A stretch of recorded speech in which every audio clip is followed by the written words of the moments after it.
Salut, c'est Léo, c'est toujours pour la rubrique cinéma de Canal-. Alors cette semaine, je vais vous parler de 4 films, L'Âge d'Homme, La Dernière Légion, Shoot 'em Up et 99 francs.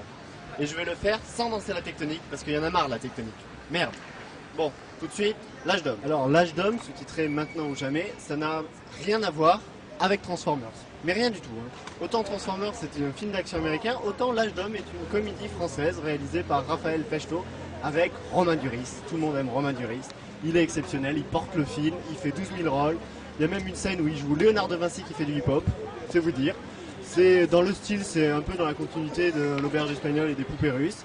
Un trentenaire qui se cherche, qui pense au cocu et qui essaye de devenir adulte malgré tout. C'est très drôle, c'est pas aussi bien que les poupées russes, mais c'est quand même très sympa. L'Âge d'Homme avec Romain Duris. Que serait une rubrique cinéma sans un bon péplum? Cette semaine, nous avons de la chance, nous avons un bon péplum. Il s'agit de La Dernière Légion de Doug Lefleur, avec Colin Firth et Ben Kingsley, et aussi la star indienne de Bollywood, Aishwarya Rai. C'est un nom imprononçable, mais elle est super belle. Donc c'est un bon péplum, hein. Moi j'adore ça, des mecs en jupette qui se battent avec des épées plus grandes qu'elles. Il y a des barbares avec des grandes barbes qui se battent à la hache. C'est pseudo-historique, c'est pseudo-mythologique, c'est sur la fin de l'Empire romain et la naissance de la légende du roi Arthur. C'est sympathique, c'est pas un grand film, mais on passe un bon moment si on aime les péplums. Voilà, La Dernière Légion. Alors maintenant, Shoot 'em Up de Michael Davis, c'est avec Clive Owen, Monica Bellucci et Paul Giamatti. Alors Shoot 'em Up, littéralement, ça veut dire mitraillez-les, et effectivement, c'est 1h30 de fusillade non-stop. Ce film est un ovni, on sait pas si c'est génial ou si c'est à chier. C'est un mélange entre Sin City, Kill Bill et Matrix. Ils se battent avec des armes à feu, ils se tirent dessus pendant 1h30, tu sais même pas pourquoi. Clive Owen, c'est le pauvre type qui a rien demandé à personne et qui se mêle de ce qu'il ne regarde pas, et ça résulte des milliers de morts. Il tue même des gens avec des carottes. Voilà, au milieu de ça, il y a Monica Bellucci qui joue une pute à moitié à poil, elle parle moitié italien, moitié français, moitié anglais, on sait pas qui c'est. C'est assez surréaliste, il n'y a pas vraiment d'histoire, c'est des images comme ça, voilà. Tu sors de là, t'as la tête explosée. Mais bon, voilà.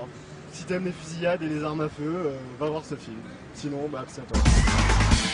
Alors le meilleur pour la fin, 99 francs de Yann Kounen avec Jean Dujardin. Alors c'est le meilleur film de Yann Kounen, il a enfin compris comment se servir d'une caméra, les images sont vraiment magnifiques.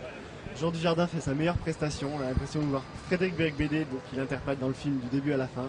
C'est très drôle, c'est aussi très dur, c'est très corrosif sur la société de consommation, sur la pub, sur le monde actuel. Voilà, il y a vraiment, t'alternes des scènes d'une grande dureté avec une grande drôlerie. C'est une apologie de la drogue, hein, parce que Jean Dujardin est camé à la coque du début à la fin, et il tue même un petit hamster en lui donnant de la coque. Et bon, c'est une apologie de la drogue, mais ça reste très très très bien. Voilà, bon, vaut mieux dire 14,65 € parce qu'on est quand même passé à l'euro depuis quelques années, donc je me permets de convertir au cas où vous ne le sauriez pas. Voilà, allez voir, 99 francs, ça vaut vraiment le coup. Voilà, c'est fini pour aujourd'hui, c'était la rubrique cinéma de Canal-. À la semaine prochaine, et en attendant, au lieu de danser la tectonique comme des cons, allez au cinéma un peu, vous n'avez pas marre de bouger comme des écervelés là? Merde!